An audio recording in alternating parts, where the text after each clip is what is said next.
आज जिस जगह के बारे में हम आपको बताने जा रहे हैं वो दुनिया का चौथा सबसे छोटा टेरिटरी है, जिसको एक कंफ्यूजिंग जगह माना जाता है क्योंकि इस जगह को कोई एक बार में समझ ही नहीं पाता। आखिर इसकी इतिहास ही कुछ इस तरह की रही है। इस देश में शादियां ज्यादा दिन तक नहीं टिकती। साथ ही इस टेरिटरी से जुड़ी कई ऐसी चीजें हैं जो आपको कहीं और देखने को नहीं मिलेगी।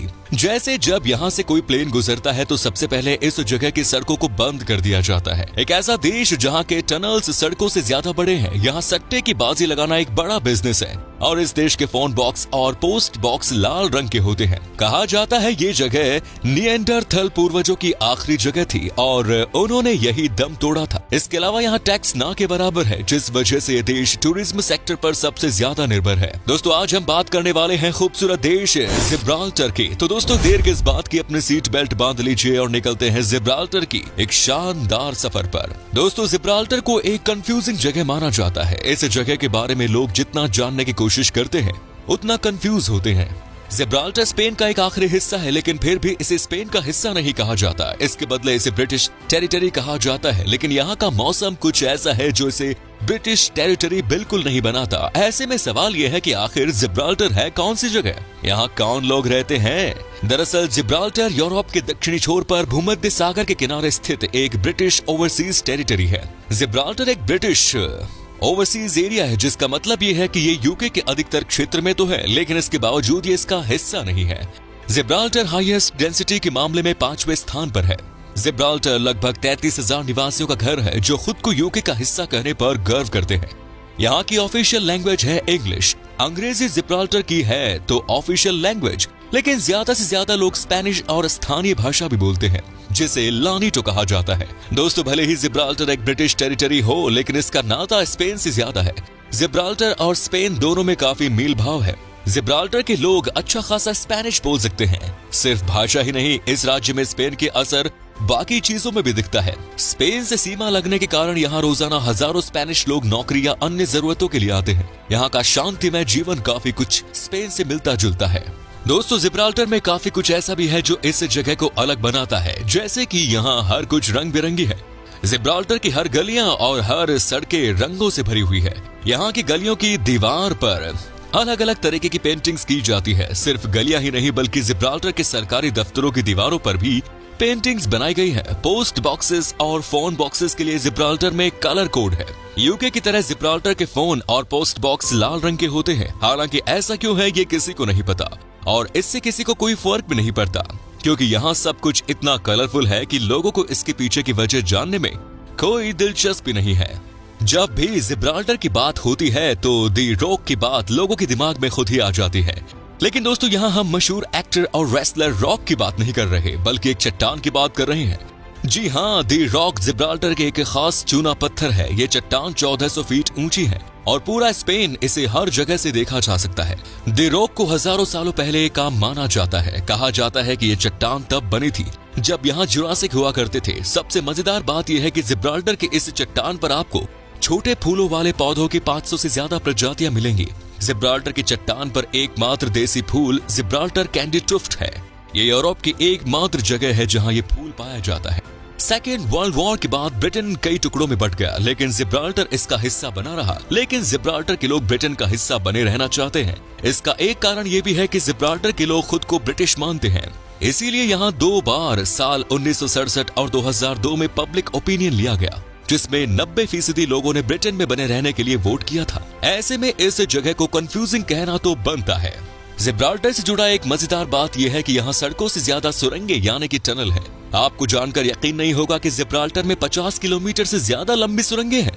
जी हाँ, इस सुरंगों का इस्तेमाल न्यूक्लियर हमलों से खुद को बचाने के लिए किया गया था। ऐसा भी कहा जाता है कि यूके ने इन सुरंगों को बनाया था ताकि अगर उन पर हमला हो तो वो अपने देश की रॉयल फैमिली और बड़े ऑफिसर्स को बचा सके। अब जिब्राल्टर की सुरंगों की बात हो रही है तो आपको एक हैरान कर देने वाली बात बताते हैं। वो ये कि इस टेरिटरी में एक ऐसा सुरंग है जो कि खुद बनी है, यानी इस सुरंग को किसी इंसान ने नहीं बनाया। इस सुरंग को सेंट माइकल केव के नाम से जाना जाता है। इस सुरंग को लेकर कई बार अफवाह भी उड़ी है कि कुछ लोग इस सुरंग में जाने के बाद आज तक कभी वापस नहीं लौटे।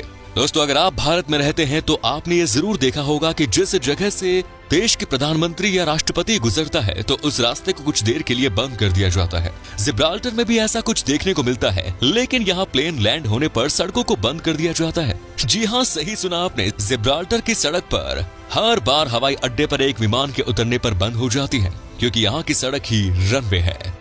आपको बता दें कि जिब्राल्टर की सड़क सिर्फ 50 किलोमीटर ही लंबी है और लोग जिब्राल्टर से स्पेन पैदल ही चले जाते हैं।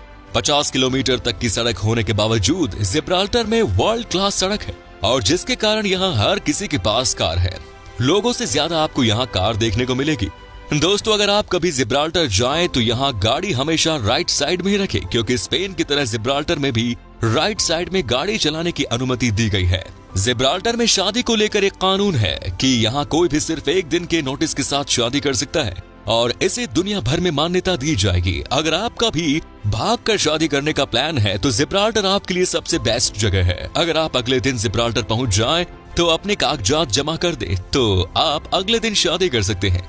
यही वजह रही है कि जिब्राल्टर कई बड़े सेलिब्रिटीज के लिए मशहूर रहा है। सीन कॉन्ड्री की शादी जिब्राल्टर में 2 बार हुई है और यहीं जॉन लेनन और योको ओनो ने भी शादी के बंधन में बंधे थे। जल्दी शादी करने वाले कपल्स के लिए इससे बेहतर जगह और क्या हो सकती है। लेकिन जितनी जल्दी यहाँ शादी होती है उतनी ही जल्दी तलाक भी। तलाक के मामले में भी जिब्राल्टर काफी आगे है। यहाँ 1 साल में काफी ज्यादा तलाक होते हैं। इसके अलावा जिब्राल्टर के सबसे पसंदीदा स्पोर्ट्स है एथलेटिक्स। यहाँ आपको हर कोई एथलेटिक्स ही खेलता नजर आएगा और रग्बी और फुटबॉल यहाँ का सबसे पॉपुलर गेम्स में शामिल है। जिब्राल्टर की खुद की एक फुटबॉल टीम है जो कुछ ही समय पहले फीफा में शामिल हुई थी। जिब्राल्टर फीफा में शामिल होने वाला दूसरा सबसे कम आबादी वाला मेंबर बना। दोस्तों, जैसा कि हमने पहले ही बताया कि जिब्राल्टर को विलुप्त हो चुके हमारे पूर्वज निएंडरथल की आखिरी जगह में से एक माना जाता है। आज से 24,000 साल पहले जिब्राल्टर की एक गुफा को कुछ आखिरी निएंडरथल के आराम करने की जगह माना जाता है। कहा जाता है कि यहाँ निएंडरथल काफी सालों तक रहे और अंत में यही उन्होंने दम तोड़ दिया। ये बात दरअसल इसलिए हैरान करने वाली नहीं है क्योंकि जिस तरह की यहाँ गुफाएं हैं उसे देखकर ऐसा ही लगता है कि यहाँ निएंडरथल काफी सालों तक रहे होंगे। अगर ये सच है तो वाकई में जिब्राल्टर एक बड़ी ऐतिहासिक जगह है जिसे हम लाइफ में एक बार जरूर देखना चाहिए। एक छोटी सी जगह होने के बावजूद जिब्राल्टर में काफी कुछ है। यहाँ के नेशनल पार्क्स में पक्षियों की कई ऐसी प्रजातियां हैं जो सिर्फ यही देखने को मिलती हैं। इसके अलावा ओल्ड विल्ड मंकीज का घर है जिब्राल्टर। जिब्राल्टर के इस प्रसिद्ध बंदर का नाम है बारबरी मकाक, जो मोरक्को की मूल निवासी प्रजाति है और यूरोप में कहीं भी जंगली रहने वाले इकलौता बंदर है। पूरे यूरोप में जिब्राल्टर ही एक ऐसी जगह है जहाँ इस तरह के बंदर देखने को मिलते हैं। साइंटिस्ट्स का मानना है कि जिब्राल्टर में ये बंदर पहली बार 14वीं सदी में आए थे। ये वाइल्ड मंकीज जिब्राल्टर की शान माने जाते हैं, जिस वजह से यहाँ रहने वाले लोग इनका खास तौर पर बहुत ध्यान रखते हैं। जिब्राल्टर जाने के बाद इन बंदरों को देखना मतलब इस जगह का फुल पैसा वसूल करना। साथ ही अगर आप समुद्री जानवरों को करीब से देखने में शौकीन हैं तो जिब्राल्टर में एक मजेदार डॉल्फिन एक्सकर्जन में शामिल हो सकते हैं। जैसा कि जिब्राल्टर एक छोटी सी जगह है, ऐसे में यहाँ आपको खाने के लिए ज्यादा कुछ नहीं मिलेगा। यहाँ की नेशनल डिश कैलेंटीटा को माना जाता है। एक सादा भोजन है जो पके हुए पैनकेक की तरह दिखता है। इसे बेसन, पानी, जैतून का तेल, नमक और काली मिर्च से बनाया जाता है। भले ही ये डिश आपको थोड़ी सिंपल लगे, लेकिन यहाँ के लोग इसे खाना सबसे ज्यादा पसंद करते हैं। सिर्फ जिब्राल्टर में ही नहीं बल्कि कैलेंटीटा स्पेन में भी काफी पॉपुलर है। कैलेंटीटा के अलावा जिब्राल्टर में रोस्टो एक खास पास्ता है जो आजकल जिब्राल्टर में काफी पॉपुलर है। यहाँ खेती करने के लिए ज्यादा जमीन नहीं है, इसलिए जिब्राल्टर के लोग सिंपल खाना ही पसंद करते हैं। दोस्तों, जिब्राल्टर का मुख्य धर्म कैथोलिक है। यहाँ 78% लोग ईसाई है, लेकिन जिब्राल्टर को एक सेक्युलर टेरिटरी माना जाता है क्योंकि यहाँ ईसाई के अलावा मुस्लिम, हिंदू और यहूदियों की भी काफी ज्यादा आबादी है। यहाँ की खासियत यही है कि जिब्राल्टर में मस्जिद, मंदिर और चर्च एक साथ छोटी सी जगह में फिट हो जाते हैं और यहाँ सभी धर्म के लोग एक साथ बिना वायलेंस के रहते हैं। जिब्राल्टर की इकोनॉमी सबसे ज्यादा टूरिज्म सेक्टर पर ही निर्भर है। आज ये देश टूरिज्म के मामले में कई उपलब्धियां हासिल कर चुका है। 2006 और 2018 के बीच इस टेरिटरी में पर्यटकों के आगमन की संख्या में 34% से ज्यादा की तेजी देखने को मिली। 2018 के बाद से अभी तक लगभग यहाँ 12 मिलियन लोग घूमने आ चुके हैं।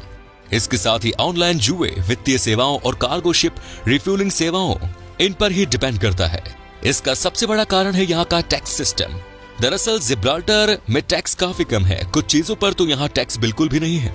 इसी वजह से लोग यहाँ घूमने आना पसंद करते हैं और फॉरेन इन्वेस्टमेंट भी यहाँ सबसे ज्यादा होती है। अगर आप लोग कभी भी जिब्राल्टर जाएं तो वहाँ शॉपिंग करना बिल्कुल ना भूलें, क्योंकि जितनी सस्ती सामान यहाँ मिलती है वो पूरे स्पेन में भी कभी नहीं मिलती।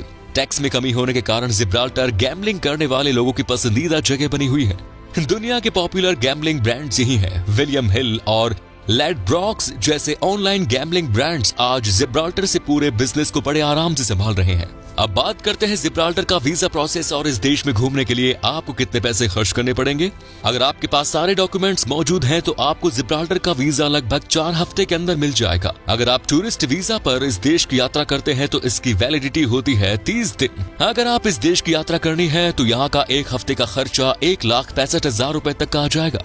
जबकि इस देश की करेंसी है जिब्राल्टर पाउंड, जिसकी वैल्यू लगभग 100.29 भारतीय रुपीस के बराबर है। तो ये था जिब्राल्टर। उम्मीद है ये वीडियो आपको बहुत मजा आया होगा देखकर।